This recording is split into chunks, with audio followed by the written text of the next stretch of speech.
on parle de dopage, de valeur morale et de déconstruction. Ça va faire mal. Bonjour à tous, c'est Superfab et bienvenue dans ce nouvel édito. Récemment, au cours d'une discussion, j'ai encore entendu une phrase qui a résonné en moi. C'est le résultat qui compte. Cette phrase sonne pour moi comme un signe des temps, un symptôme de la déconstruction de l'homme. Oui, aujourd'hui je vais vous parler de déconstruction et ça ne va clairement pas plaire à tout le monde.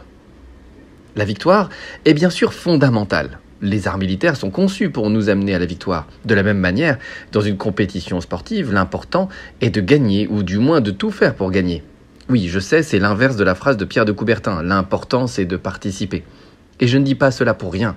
Car s'il est important de participer, il est d'autant plus important de tout donner pour parvenir à son objectif.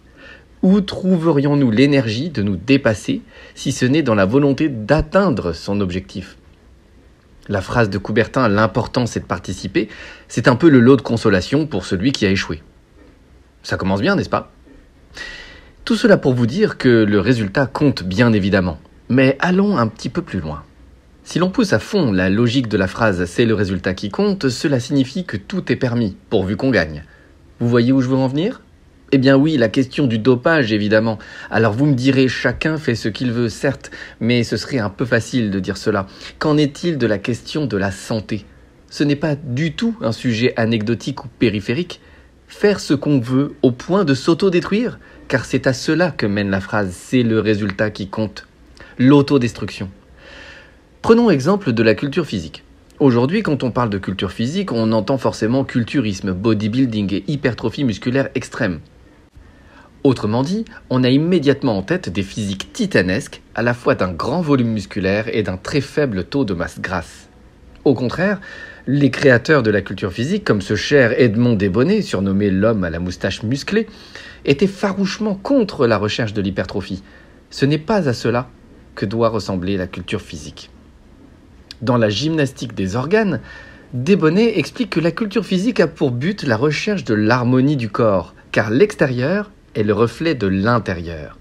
Pour lui, la culture physique est un remède, un traitement, et de cette beauté extérieure découle la santé et la force. Pour lui, l'excès en tout était préjudiciable. Il avait d'ailleurs pour axiome « la culture physique cesse où la performance commence ». C'est toute une vision du corps qui apparaît, et la recherche de la performance à tout prix, et de manière systématique, est totalement opposée à cette vision du corps. Pour moi, ce n'est pas le résultat qui compte en matière de santé, c'est au contraire la manière qui importe. Nous parlions de corps humain, mes amis, mais tous les maîtres nous parlent aussi des valeurs morales de l'homme. C'est le résultat qui compte, poussé à son paroxysme, présente un effet pervers et pas des moindres. Qu'en est-il de la morale si tout ce qui importe est de gagner ? Qu'importe si j'écrase mon adversaire, si je le mets plus bas que terre ? La culture du clash et du chaos en est la matérialisation. Et quand je vous parle de morale, je ne parle pas de ne pas faire de mal à son prochain, cela va beaucoup plus loin. Encore une fois, je parle de la vision de l'homme que nous avons. À quoi bon vaincre, gagner, si nous ne travaillons pas sur nous-mêmes ? Car c'est à cela que doit mener l'entraînement.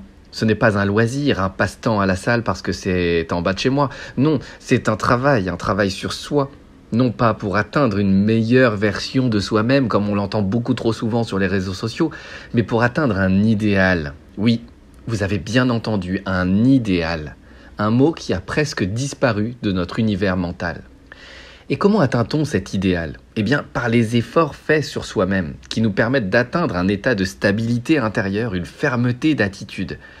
Et cette idée ne date pas d'hier. Les anciens résumaient cela à 4 vertus. Prudence, tempérance, justice et force. Je vous en parlais dans ma 3e vidéo que vous pourrez retrouver en haut à droite de l'écran.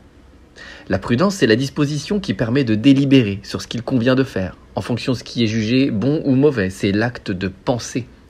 La tempérance, c'est la modération, la retenue volontaire de soi-même. C'est contrôler ses émotions, se maîtriser soi-même. La justice, c'est la ferme volonté de donner moralement à chacun ce qui lui est dû. C'est être impartial. La force d'âme, c'est le courage de surmonter la faiblesse et la peur. C'est aller au-delà de ses limites avec fermeté. Et quel est cet idéal dont je vous parlais auparavant ? C'est évidemment de pratiquer librement le bien. L'homme vertueux est l'homme qui fait le bien. Cet idéal ne peut être atteint qu'en pratiquant, bien sûr, mais pas n'importe quoi, n'importe comment. Et c'est ce dernier point que je voudrais aborder avec vous, la question du style. Avez-vous remarqué que plus on avance, moins on distingue les styles de sport de combat les uns des autres? Et tout cela est parfaitement logique, le but n'étant que de gagner, qu'importe le style. Roger Lafont me racontait souvent qu'il avait formé de nombreux champions et professeurs. Nombre d'entre eux ont décidé de poursuivre leur chemin dans d'autres sports de combat, car la boxe française ne payait pas. Qu'importait le style pourvu qu'on gagne des titres de champion? Qu'importait le style pourvu qu'on gagne de l'argent? On est bien loin de l'idéal amateur de la boxe française, de l'idéal martial des maîtres d'armes, de l'idéal d'hygiène de vie. Il y a encore 100 ans, le professionnel, c'était le professeur, et l'amateur, c'était le combattant. Aujourd'hui, le professionnel est celui qui combat et qui en vit. Renversement des valeurs. Mon propos n'est pas de statuer sur le bien fondé de ce renversement, ce n'est ni bien ni mal en soi. Par contre, mon propos c'est de vous parler des arts martiaux français.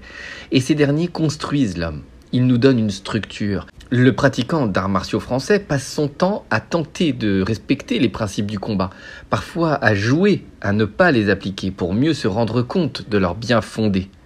C'est justement le travail sur soi-même, tant physique que moral, qui nous donne la liberté, ou plus précisément, ce travail nous permet de disposer de nos propres forces. Sans cette disponibilité de nos propres forces, il n'y a pas de liberté possible. Or, ce que je reproche justement aujourd'hui au courant multibox, c'est bien d'estomper les différences entre les différentes boxes.